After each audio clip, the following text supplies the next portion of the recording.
A paz do Senhor, meus irmãos, minhas irmãs, hoje, na terceira parte do nosso estudo a respeito do Verbo de Deus, onde estamos meditando a respeito da divindade de Jesus. Hoje nós então vamos meditar um pouquinho, vamos falar a respeito da doutrina da substituição. Vamos orar para dar início à nossa meditação, ao nosso estudo. Amém? Pai, em nome de Jesus, nós já de antemão te agradecemos a tua presença, o ensinamento do Senhor para nós. Pedimos a Deus que o Senhor nos abençoe, a mim, aos meus irmãos do outro lado. Nos dê-nos graça, Senhor, e fale conosco neste dia, em nome de Jesus. Amém. Amém, irmãos? Então, Jesus, ele veio para tornar-se o meio da nossa justificação. Ou seja, para ser o portador do nosso pecado, do pecado do homem. E Jesus se tornou o sacrifício pelo pecado, o cordeiro para a reconciliação do ser humano com Deus. Nós vemos no Evangelho de João, no capítulo 1, quando está escrito no dia seguinte, vendo que Jesus vinha em sua direção, João Batista disse: eis o Cordeiro de Deus que tira o pecado do mundo. A substituição, irmãos, tornou possível a justificação do ser humano, do homem, e a restauração de sua comunhão com Deus. A Bíblia diz em Isaías: todos nós andávamos desgarrados como ovelhas. Ou seja, todos estávamos perdidos, Cada um se desviava pelo seu próprio caminho, ou seja, o que ele está dizendo é que cada um de nós, e assim até hoje, o homem sem Deus, o ser humano sem Deus, sem Jesus na sua vida, ele anda por vários caminhos, ele se desvia. Imagina, raciocinando em termos de ovelhas, imagina um pasto muito amplo, muito grande, cheio de trilhas, de caminhos, e a ovelha, ela escolhe um daqueles caminhos, ela toma um caminho daquele, e assim somos nós, tomamos um caminho que aos nossos olhos parece ser um caminho direito, e é isso que a palavra de Deus diz, que o homem escolhe caminhos que é do seu modo de ver, parecem caminhos direitos, mas ao final são caminhos de morte. Então, o ser humano, sem ter entregue a sua vida para Jesus, ele toma vários caminhos na sua vida que não o levam em lugar nenhum, pelo contrário. Mas Isaías continua falando e ele diz assim, no mesmo versículo: mas o Senhor fez cair sobre ele, sobre Jesus Cristo, a iniquidade de todos nós. Jesus tomou sobre si os nossos pecados. Mas quando foi que aconteceu isso? Quando foi que Jesus nos substituiu e como? Bem, ao morrer na cruz, Jesus não morreu pelo seu próprio pecado, visto que Jesus não pecou. A Bíblia diz que ele foi tentado em todas as coisas, mas sem pecado. Jesus foi o único homem que não pecou. Isaías vai dizer, Isaías capítulo 53, ele vai dizer, mas ele foi traspassado por causa das nossas transgressões, e esmagado por causa das nossas iniquidades. O castigo que nos traz a paz estava sobre ele. E pelas suas feridas, ou, segundo outras versões, pelas suas pisaduras, nós fomos sarados. Jesus provou a morte por todos os homens. Isso está escrito em Hebreus capítulo 2, versículo 9. Né? O pecado de todos nós, sem exceção, pois não há nenhum homem que não tenha pecado. Pecado de toda a humanidade foi imputado a Jesus. E aí, Hebreus 2:9, né, diz: vemos, porém, aquele que por um pouco foi feito menor que os anjos, Jesus, que por causa do sofrimento da morte foi coroado de glória e de honra. Para quê? Para que pela graça de Deus provasse a morte por todos. Jesus provou a morte por toda a humanidade caída. Jesus morreu em substituição a todo ser humano, a todos nós. Aconteceu mais ou menos isso, segundo ou de acordo com essa ilustração, né, da doutrina da substituição. Nós temos aqui algumas coisas, irmãos. Primeiro, do lado de lá, né, onde está aqui o homem. Essa aqui é a situação do pecador. Todos pecaram, carecem da glória de Deus. Todos os homens são pecadores. Todo ser humano é pecador. Já nasce em pecado. Já nasce condenado ao pecado. Né? Todos, sem exceção. Talvez você possa discordar, dizer, mas uma criança pecadora, um bebê, né? A criança, o bebê, já nasce em pecado. Está escrito: em pecado me concebeu a minha mãe. Se você duvida, e se você tem um bebê na sua casa, tira o bico dele, não dê a mamadeira, e você verá. Aquilo é pecado. Ele faz birra. É pecado. Ele não sabe disso, mas é pecado. Todos os seres humanos, todos os homens são pecadores. Isso aqui é uma posição, isso aqui é posicional, é uma posição natural do ser humano, desde que o ser humano caiu no Jardim do Éden.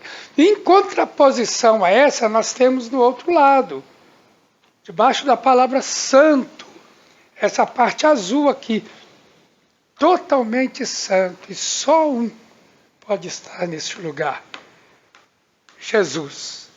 Jesus é o único que não pecou. Jesus é o único que realmente é santo. Santo. Então nós temos de um lado alguém completamente santo e do outro lado alguém completamente pecador. É aí que entra a substituição. Jesus nos substituiu. Ele saiu daqui e ele veio para aqui. Ele tomou o lugar do pecador. Ele morreu pelos pecadores. Ele morreu para nos salvar. Ele morreu para perdoar os nossos pecados. Mas agora, isso não é uma posição real de Jesus. Essa posição foi imputada a ele, visto que Jesus nunca pecou. Ele foi tentado em todas as coisas, diz a palavra de Deus, mas sem pecado. Esta é uma posição imputada do santo que ficou no lugar do pecador. E o que ele fez então na substituição? Ele nos imputou a posição de santo. E agora, aquele que se rende ao Senhor Jesus, aquele que se entrega a sua vida para Ele, que tomou o meu lugar, o seu lugar, nós fomos colocados nesta posição, que também é uma posição imputada. Nós não merecemos estar nessa posição, assim como Jesus não mereceu estar naquela. É uma posição imputada, colocada, acreditada a nós, de santos. E agora, todo aquele que entrega a vida a Jesus, Deus o considera um santo. É um santo de Deus. Isso aqui acontece no momento em que o pecador aceita Jesus.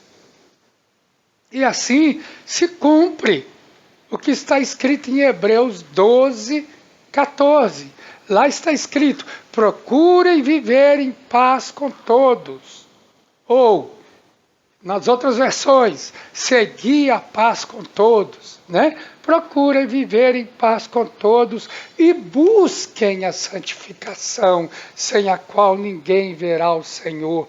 Ela se cumpre aí, na substituição. Mas não há santidade inerente em nós, irmãos. A nossa natureza é caída ainda. Tá?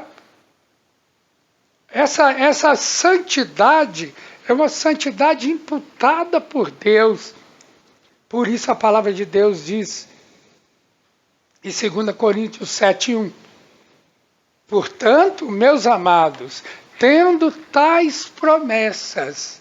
Que promessas? Essas promessas, essa promessa da substituição, de termos sido feitos santos através da crucificação de Jesus. Na morte de Jesus na cruz, Deus nos fez santos. Então, agora,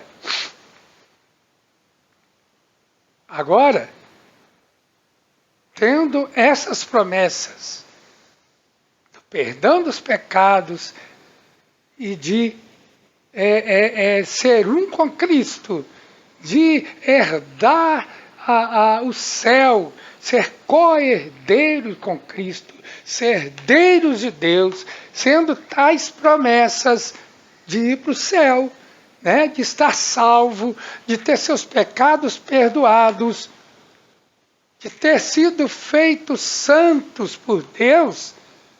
Tendo essas promessas, purifiquemo-nos de toda impureza. Vê que é nós que fazemos, não é Deus que faz, é nós. Purifiquemo-nos, purifique você de toda impureza, tanto da carne como do espírito, aperfeiçoando a nossa santidade no temor de Deus, ou seja, aperfeiçoando essa santidade posicional que nos foi creditada, que nos foi imputada por Deus no momento da nossa conversão, aperfeiçoando isso no temor de Deus. Nós devemos, Deus quer, essa é a vontade de Deus, que nos santifiquemos a cada dia, que vivamos em santidade, que busquemos a santidade. Esta é a vontade de Deus, que já nos fez santo. Irmãos, que coisa boa é tomar um banho pela manhã, a fim de ir para o trabalho, para a escola, para a igreja, não é verdade? Não, que coisa boa é tomar um banho depois de se exercitar, seja na academia, seja no parque. Que coisa boa! Isso é maravilhoso. Banho nos dá uma sensação de limpeza, sabe? Uma sensação de pureza. Mas durante o dia, nós temos contato com muitas coisas. Voltamos ao mesmo estado de sujeira e logo precisamos de um novo banho. E é dessa forma que entendemos o aperfeiçoamento da santidade. Lembra de João 13:10? Jesus lava os pés aos discípulos. Sabe? Jesus estava falando assim como eu lavei os vossos pés, vocês também devem lavar os pés uns dos outros. Ele está falando de perdão, ele está falando de misericórdia, de compreensão. Mas ele também estava nos ensinando uma outra lição preciosíssima, que no nosso dia a dia a gente se suja, sabe? A gente anda, a gente suja os pés, e ele vai falar, olha, para Pedro, quem já tomou banho não precisa de se lavar novamente, a não ser os pés. Ele está falando dessa vida diária nossa, da nossa vida cristã, né? Deus, irmãos, nos chama à pureza, à piedade e à santificação. Está escrito em 1 Tessalonicenses, porque vocês sabem quantas instruções demos a vocês da parte do Senhor Jesus. Pois a vontade de Deus é a santificação de vocês. Que se abstenham da imoralidade sexual. Vê só, o apóstolo está falando de vida cristã. Essa é a vontade de Deus, a nossa santificação. Que nos abstenhamos da imoralidade sexual. Que cada um de nós saibamos controlar o próprio corpo em santificação e honra, não com desejos imorais, como os gentios que não conhecem a Deus. E agora, então, nós podemos voltar ao nosso assunto principal no próximo estudo, se assim o Senhor nos permitir. Que Deus abençoe você, te dê uma semana de paz, de alegria, de tranquilidade, uma semana abençoada, em nome de Jesus. Amém.